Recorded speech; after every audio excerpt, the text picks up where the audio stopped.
Welcome back, everybody. It's Zach here, bringing you guys another fantasy football video. In this one, I'll be going over the starts and sits for the final 8 games of the week. We had a pretty fun Thursday night football game last night. Didn't really feel like it was all that competitive. We had a couple of really sort of devastating injuries. Sucks to see Jaden Reed go down with a fractured collarbone. Really sucks to see Austin Eckler go down with the torn Achilles. Probably going to be the last time we see Eckler on the football field, to be completely honest, which is really sad. But we got a lot of football coming up here. I'm going to go over every single one of the games that I have not touched on already this week and just go through which players I'd be looking to start or sit in each of them. If you guys are looking for a game that I don't talk about here, it means I talked about it in the video that went out yesterday. So make sure you guys go check that one out as well. And hopefully you guys enjoy. Any specific start sit questions you guys have, just let me know in the comments below. I love interacting with you guys there. It's a lot of fun. And yeah, let's get into it, guys. Starting things off with a pretty fun game here. We've got the Browns at the Ravens. A lot to consider here on the Browns side of the ball. It feels like Dylan Sampson is going to be a low-end option almost regardless. I think regardless what happens with Quinshon Judkins, there's no way you're starting Jerome Ford or Judkins. Like, if Judkins is there, I just can't imagine trusting him in his first week out there. Sampson should have the pass-catching role in an offense that's going to have to throw the ball a lot. So, I'd prefer to sit everybody if Judkins plays, but you can play Sampson if you're in a pinch. I know a lot of us really need running backs always. So, Sampson's an option if you needed him, but I wouldn't be excited about it by any means. You've got Jerry Jeudy and Cedric Tillman, both like low-end flex options for me. You had Tillman come through with a touchdown last week. They're really similar to me. I don't think you have to start either one, but they're both in play for a team that should have to throw the ball a ton. I also think that both David Njoku and Harold Fannin Jr. are both like low-end tight end options. I think I prefer Fannin over Njoku. I know that's a little bold, but I think they're going to manufacture touches a lot more for Fannin than they will for Njoku, so he feels safer. I'm an idiot. I played Fannin over Tucker Kraft in a league, my big money league, so that feels bad right now. But overall, I still think Fannin's a decent play this week. For the Ravens, it's really easy. You're going to play Lamar, you're going to play Derrick Henry, and you're going to play Zay Flowers. I don't think I want to play anyone else, though. It sounds like Likely is still going to miss this week, so if you really had to, you could go Mark Andrews, but I can't imagine trusting Mark Andrews there. I really wouldn't get cute. It's going to be Lamar, Henry, and Zay Flowers, and then check out for the Ravens. Next up, we've got another really fun game this weekend between the Bears and the Lions. One of these teams is going to be 0-2, probably going to be the Bears in my opinion, but obviously not a great start for these teams in week one. Both of them, the Bears should have won in week one, but just sort of fell apart in the back half of the game. The Lions just got dominated by the Packers the entire game. I think for the Bears, I think you're starting DeAndre Swift. He got every single carry out of the backfield here. He's a volume play. It also seemed like, at least early in the game, Caleb was a lot more willing to check the ball down early. DeAndre Swift, with a ton of volume, didn't score last week and was still okay for fantasy. On weeks he scores, you're going to be really happy. On weeks he doesn't, you'll get by, and makes him worth starting most weeks.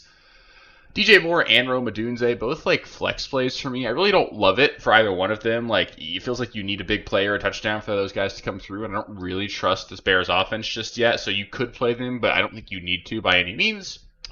Caleb Williams, you could stream him if you wanted to. Let's really hope he keeps running the ball. We saw a lot of value on the ground from him last week, and that's certainly going to elevate his ceiling every single week and his floor. So I would prefer to wait one more week to see what happens. If he has another good game for fantasy, I'd feel a little bit more confident. But if you had to, you could play Caleb here. The Lions, it's pretty easy. Jahmyr Gibbs, Amon-Ra, and Laporta, they're going to be must-starts every single week. Jameis Williams, he's a great flex play. It's not a great matchup against a really good Bears secondary. They're sort of a run funnel defense, right? Their passing secondary is fantastic. It's a lot easier typically last year, and it seemed like a little bit this last week to run against this team. So I think David Montgomery is even in play if you wanted to go there. Then Jared Goff, low-end option if you wanted to play him. I would prefer to sit him for the reasons I said earlier. I think that in general this team's going to run the ball, so I think Monty's got a good shot to score, but if he doesn't, you're going to be sad. So you can play Monty. Monty's not a must start by any means. I'd play DeAndre Swift over him, but if you have to play Monty, you could definitely do worse.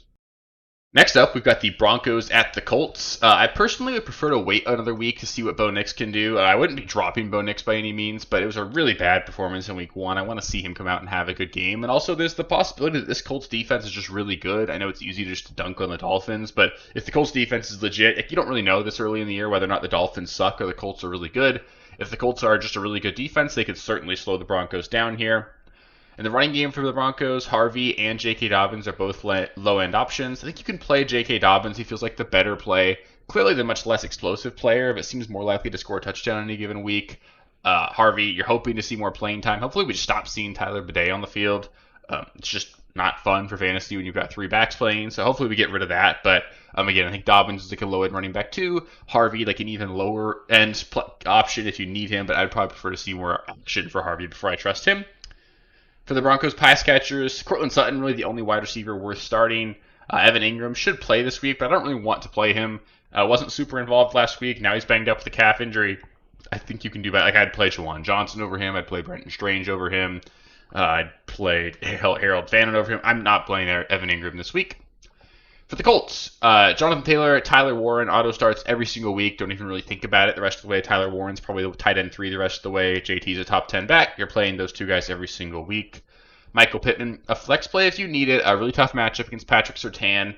Does not really make me confident in playing him. But again, he was really great last week. I think you can play him, but I just don't think this is going to be a week where he goes out there and dominates for you. Other than that, you got Daniel Jones and Josh Downs as the only other kind of options. I would prefer to bench both those guys this week. A tough matchup. I don't trust Daniel Jones enough. After just one good game, I'm going to need to see him do it again. And then Josh Downs wasn't involved enough last week for me to trust him. Next up, we got a pretty easy one here. We've got the Panthers at the Cardinals. Carolina, please don't suck this week. It's not fun if you're going to suck all year long. So for the Panthers, Chuba, Ted McMillan, really the only Panthers I'm playing. I'm not going to play Xavier Legette. He looked horrendous. Not going to get cute with Hunter Renfrow or anything. We'll keep an eye on things when Jalen Coker comes back to see if another wide receiver steps up. But if right now it's Chuba and Tet, and there's no way you're trusting Bryce Young after that Week 1 performance. For the Cardinals, James Conner feels like an awesome start. This Panthers run defense is horrendous. Marvin Harrison, Trey McBride feel like must starts every single week as well. And then probably a good idea to play Kyler in this one. Again, the Panthers defense is not one that scares us. Kyler, quarterback 7 last week, I believe, and did so well. Apparently being really sick. Sounds like he is. He was like throwing up and everything at like 4:30 in the morning that day of the game. So Kyler, being able to put up a decent game. It was against the Saints, but the Panthers are maybe even worse. So I feel like you can play Kyler. If you were incredibly desperate, Trey Benson. This run defense for Carolina is awful. I could see a world where Trey Benson busted on a long run. I had 33% of the snaps last week. That was tied a career high for him. So he's at least seemingly more involved than he was last season. But I don't really want to play him. But I know some people are really down bad. There are worse handcuffs to play if you needed to go there. Eagles at Chiefs. Fun game here. Pretty easy. You're going to start the usual Eagles, Jalen Hurts, A.J. Brown, Saquon, and Devonta Smith. All 4 of those guys are going to be in. Goddard, I've marked him as a streaming option, but keep an eye on it. It sounds like he's probably not going to play in this one, and if he sits out, it obviously is a bump for A.J. Brown and Devonta Smith. Honestly, I don't think I want to play Dallas Goedert. Even if he does play, I don't think he's been officially ruled out right now, but it sounds like he's going to get ruled out. And if he doesn't, that means he's probably playing injured against a good Chiefs defense. I don't want to go there. Patrick Mahomes feels like a decent streaming option, but he's going to need to scramble a ton. This Chiefs team is not going to have any really real pass catchers there. Travis Kelce, low-end tight end option. He just doesn't look good, but he should be super necessary to the offense. But I would have said that last week. Only a 10.3% target share, his lowest since 2017, I think, which is a long time ago. So that's not great. Not excited really about Travis Kelce rest of season. I think you can still play him at least while Worthy and Rice are gone, but I don't love that. For the Chiefs pass catchers, other than him, Hollywood, really the only wide receiver I would have any sort of confidence in, and confidence is not a word that I necessarily like to use with Hollywood Brown. 16 targets last week, though. Tough to deny that. This is probably a game the Chiefs are going to be trailing in. I just think the Eagles are the much better team. So I don't think we're going to see them just be able to lean on their run game. And you can't run on the Eagles anyway, especially with Jalen Carter coming back. So I'm not going to play the Chiefs running backs. I think it's basically Mahomes, probably going to scramble a ton, put up a decent fantasy game in a loss. Hollywood might volume his way to being good. Keep an eye on Juju and Tyquan Thornton. I think Tyquan Thornton will get some manufactured touches. But in general, I don't expect a whole lot out of the Chiefs this week. Sunday Night Football, we've got the Falcons at the Vikings. For the Falcons, Bijan and Auto start every single week. Hopefully, Drake London plays in this one. 15 targets last week is phenomenal. I know it didn't turn into a massive fantasy day, but it really could have. Seemed like he caught a touchdown late in the game that just weren't able to overturn there. Could have had a much bigger day than he ended up having. Sounds like he's going to play too. Sounds like the injury designation is gone. Keep an eye on it. The shoulder injuries are a little bit tricky, but I think you can certainly play him. If he were to sit, I'd feel more comfortable with Darnell Mooney, who will also be returning in this game. I don't really want to play Mooney either way, but if you had to, I would want to do it only with Drake London out. Kyle Pitts, decent option regardless. Just looked better to me last week than he has over the last couple seasons. I'm not saying he looked fantastic by any means, but he looked like a competent NFL tight end, and He's really necessary to this offense as a clear third pass catcher. So you could play him in against the Vikings defense that's not going to let you run the ball. You don't need to play either quarterback in this one. Penix, good week one, but not anything that I trust. McCarthy, horrendous the first half of the game, and had a decent second half of the game, but got lucky with touchdowns. Like, you're not going to have every single touchdown go through JJ McCarthy every single week. Didn't really run a whole lot either, so you're going to need a bit of a better performance. I could see this being a big game here, but I want to see one more good week out of McCarthy before I trust him. Should be rostered, though. Jordan Mason, Aaron Jones, both low-end options at the running back position. I think I lean Jordan Mason. He just seems like the better player right now. Seems like a better shot to score, although in a full PPR, Aaron Jones is going to catch more passes. So both are like low-end RB2 options for me. Justin Jefferson, auto start every single week. And you probably just have to play Hawkinson. Only 3 for 15 last week. That obviously sucks, but should be really necessary to the offense. Hopefully we see J.J. McCarthy just play a little bit better in his second game ever. With that happening, maybe we'll see a little bit more of the offensive production out of this Vikings team that we typically do, and then Hawkinson can have a good game here. 2 games to go here. We got 2 games on Monday Night Football this week. Sorry, all you East Coasters, you've got a game kicking off at 10 p.m. Eastern, so good luck being productive at work Tuesday morning. For the Texans and Bucks, you've got the Buccaneers going to Houston here. Hopefully this should be a fun game. I'm really hoping the Texans week 1's a bit of a fluke. I'm worried they might not be a very fun team to watch this season if their offensive line is just horrendous. But we'll see. In general, for the Buccaneers, Bucky Irving, a must start. We saw him fully take over this backfield. He only had 4 combined touches between Rachaad White and Sean Tucker. It's Bucky's backfield, so super stoked about that. Mike Evans, Emeka Egbuka, great options again. Evans likely going to draw Stingley in this one, so maybe Egbuka is actually the better play. But you should be playing both of them. Baker Mayfield, he's fine, like a low-end quarterback one. I think I'd still play him if you drafted him, but you don't have to by any means. And then for the Texans, it's Nico, and pretty much Nico only. Jaden Higgins was not as involved as I'd like. There's no way you can start C.J. Stroud at running back. If you're super desperate, you could go Nick Chubb, but that's not exciting. You're going to need him to fall in the end zone. It does sound like he's going to be the clear starter going forward, so if you had to play Nick Chubb, you could, but I just would not expect a massive game out of him by any means. So probably Nico, and then Bucky, Evans, Egbuka, Baker if you want, and that's about it for this game. And finally, the last game of the week here, we've got the Chargers at the Raiders, and it should be a pretty fun game. 2 teams that are 1-0. For the Chargers, Amarian Hampton, Ladd McConkey are must starts. I'm super stoked about what Amarian Hampton's going to be able to do in this game. Keenan Allen, Quentin Johnson, both really solid flex plays as well. I think I prefer Keenan over QJ, but you can play both of them if you need to. And with all that, I'm super high on this Chargers offense against a mediocre Raiders defense. I think you can start Justin Herbert, probably a top 10 play. It's possible you've got a better option, so you don't have to play him, but I do think Herbert's in line for a big game.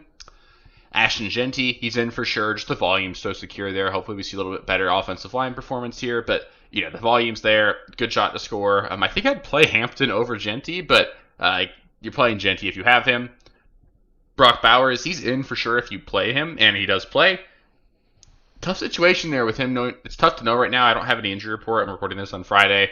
We'll see what happens with him. If he's inactive, or if you have Brock Bowers, my recommendation is either, really my recommendation would be pick up Michael Mayer. And then if you have to, you can just pivot to him. He was still involved last week. I think you could do a lot worse than Mayer if Bowers were to miss.